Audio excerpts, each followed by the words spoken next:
You're listening to Why This Universe, a podcast where we break down the biggest ideas in physics. My name is Shalma, and I'm a PhD student at NYU. And I'm Dan Hooper. I'm a theoretical astrophysicist at Fermilab and at the University of Chicago.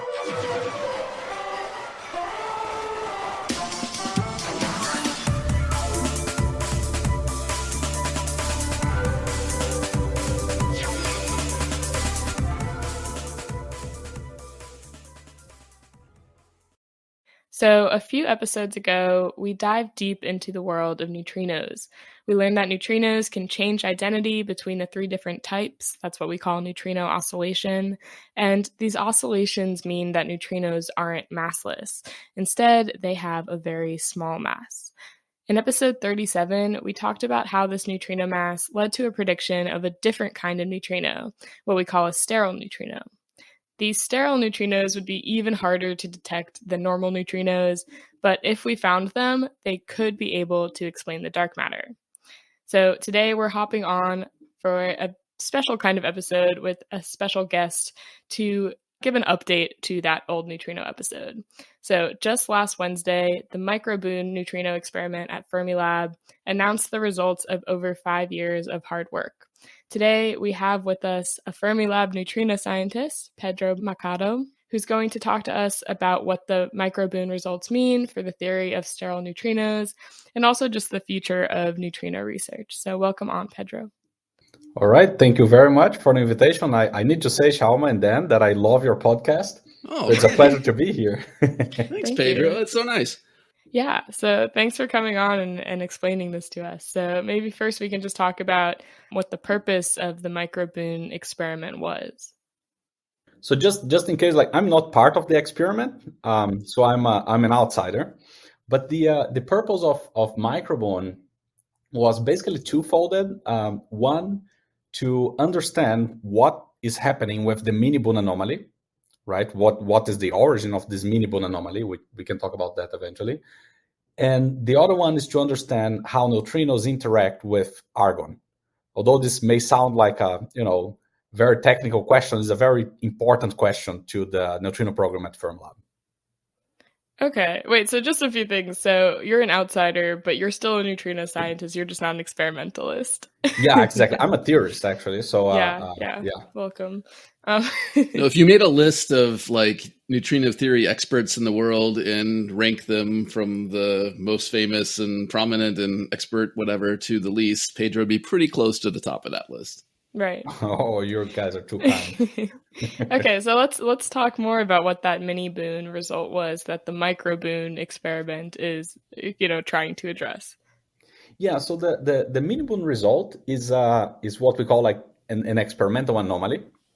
So basically, I know that you guys covered neutrino oscillations in some other podcasts, in some other episode, but just to recap, neutrinos oscillate because they have different masses. And we have observed, when we produce reactor neutrinos, oscillations at distances of about 2 kilometers, and other kinds of oscillations at distance of 60 kilometers or so. And these two different oscillations tell us that there are two different masses. And if we have three neutrinos, we're done, right? So this is just to say that we think we understand the neutrino oscillation framework pretty well. This result of MiniBooNE, the old experiment, they see something so they produce one kind of neutrino and they detect another one. So it really looks like oscillations, but it shouldn't be. The distance is a factor of 1,000 too short to see any oscillations. So this is why we say that the MiniBooNE anomaly could be explained by some new kind of neutrino that would induce a new oscillation pattern, right?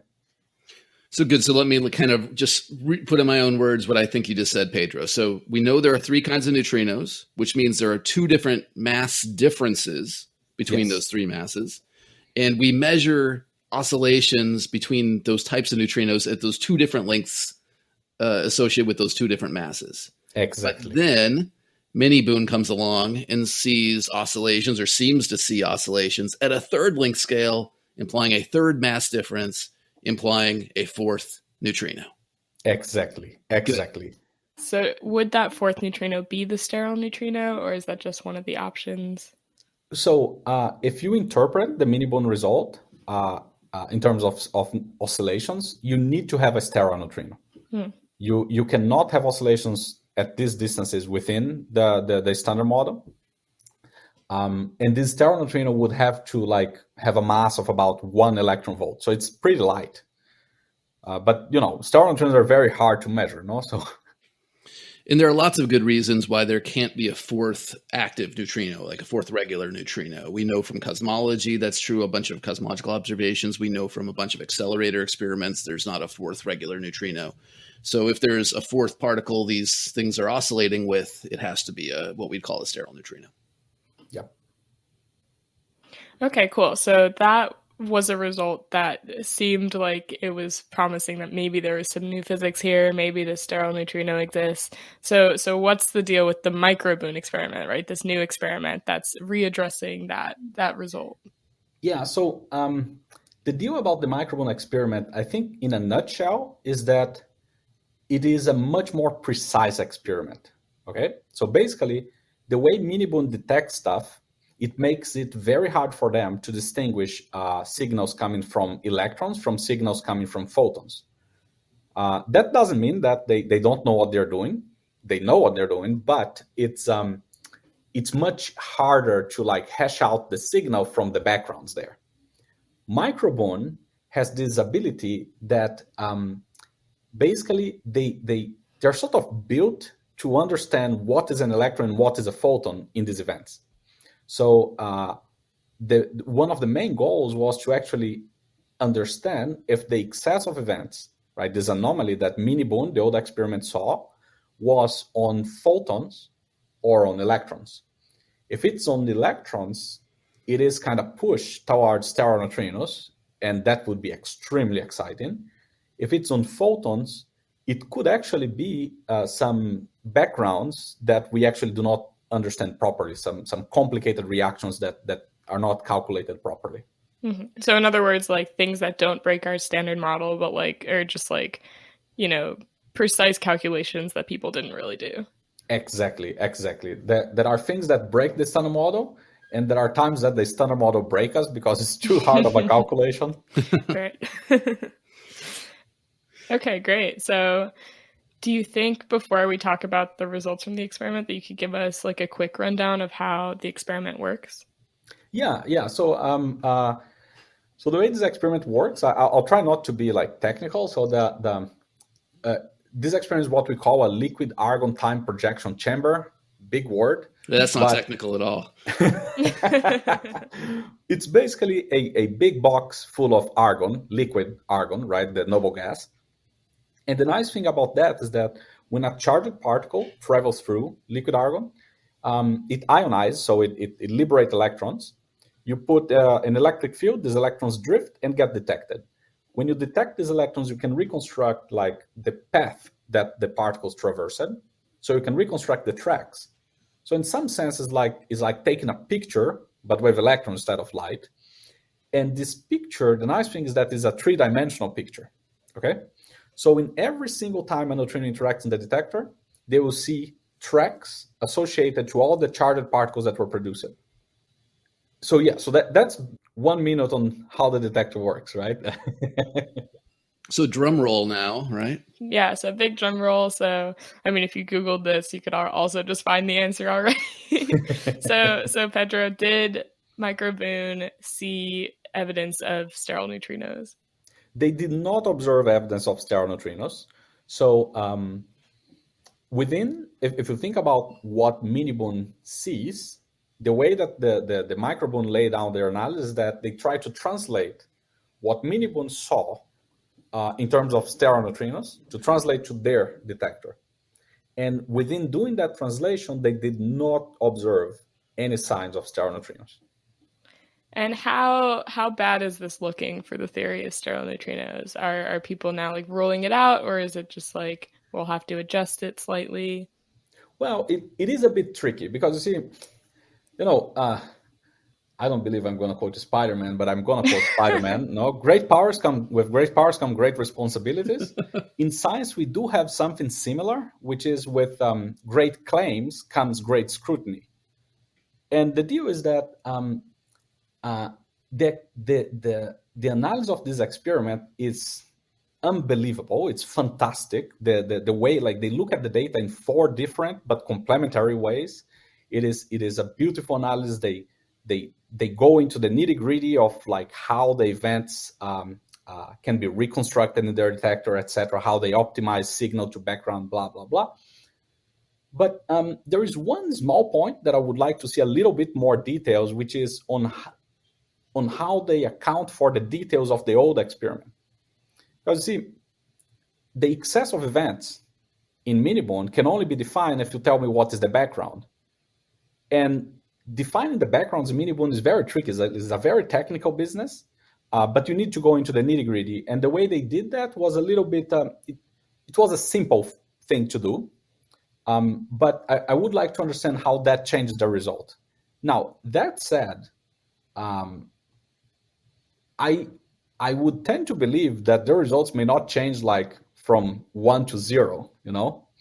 So I would still imagine that even after they take that into account more carefully, they will still see no evidence of stellar neutrinos. And well, they don't see evidence of stellar neutrinos. They will still be able to further constrain stellar neutrinos. So right now, it doesn't look great for steroids. I'll just add that just because we don't see sterile neutrinos with the kinds of masses and interactions that these experiments are designed to look for, doesn't mean that sterile neutrinos don't exist. In fact, yeah, almost all of us think they do. That's how neutrinos get their mass. But they're either heavier or oscillate less frequently than the ones we're talking about today. Yeah. I guess the question the MicroBoone experiment asked is, are there sterile neutrinos which are responsible for the MiniBooNE excess? Exactly. That's the question that they try to ask, right? The question, are there sterile neutrinos, is a much more deep question, much more hard much harder to probe. Okay, so we've at least learned that MiniBooNE excess result is not due to sterile neutrinos. It doesn't look like, but honestly, I think the way things will play out now, and this is the way of science, is that when you see a result that important, the community will scrutinize it. And scrutinizing it basically means trying to find a loophole in the argument. And this is not being like a party pooper, right? It's like you really want to find a loophole, because if you don't, then it makes the result very, very strong, right? Imagine that we have 20 experts looking at this, and not one of them, after, I don't know, half a year or 1 year of work, not one of them can find a single loophole in their argument. That makes the experiment much, much, much more interesting. And we are doing that. Right? So we need to stay tuned for that. That takes time, but is a necessary step to strengthen the experimental result. Maybe we'll just end on a note. I'm curious, what are you looking forward to now in the future? I guess you just touched on it a little bit, but in the future of your neutrino research and the greater neutrino research context. Well, so regarding this result itself, you see, they looked for sterile neutrinos. They did not find. There was a previous result where they looked for photons coming from this standard model background that I told you that is hard to calculate. They also did not find that. So the MiniBooNE excess is there. If it's not a standard model process, at least the obvious one, and it's not sterile neutrino, then what it is? We just don't know, right? So there are several other possibilities that could explain this anomaly, including new physics, which is very exciting. And what is even more exciting is that MicroBoone itself and other experiments at Fermilab, the SBND experiment and the Icarus experiment, they can actually probe for this new, this different explanation, right? These alternative explanations. Can you tell me what kind of new physics you have in mind here? Like what kinds of particles or interactions could be responsible for this? So for instance, imagine that the sterile neutrino is sterile when we talk about the standard model, but imagine that it actually is part of like a dark sector, right? Something that doesn't really talk to the standard model, but it has its own interactions, etc. So one possibility that people have looked for is that when a neutrino comes and interacts in the detector, could very rarely, but sometimes, produce a heavy sterile neutrino, which would then decay, eventually leading to a pair of E plus E minus, an electron-positron pair. In MiniBooNE, if they do that, there is a big chance that they could not distinguish that from an electron. So the MiniBooNE excess could, in principle, be due to a not so sterile neutrino, if I may say that way. And at MicroBoone, they would actually be able to probe that because they're much like more detailed detector. Oh, right? Cool. Okay, cool. So MicroBoone's still going to run and take more data. Is that what you're saying? I think actually they still have. So this analysis only looked at half of their data. They still have the other half to analyze, which is very exciting. Okay, great. Yeah, so thank you so much for coming on and talking about this with us. Thanks a lot for inviting me. It was a pleasure to be part of your wonderful podcast. Thanks, Pedro. Thanks. All right. Thanks, Shalma. Thanks, Dan.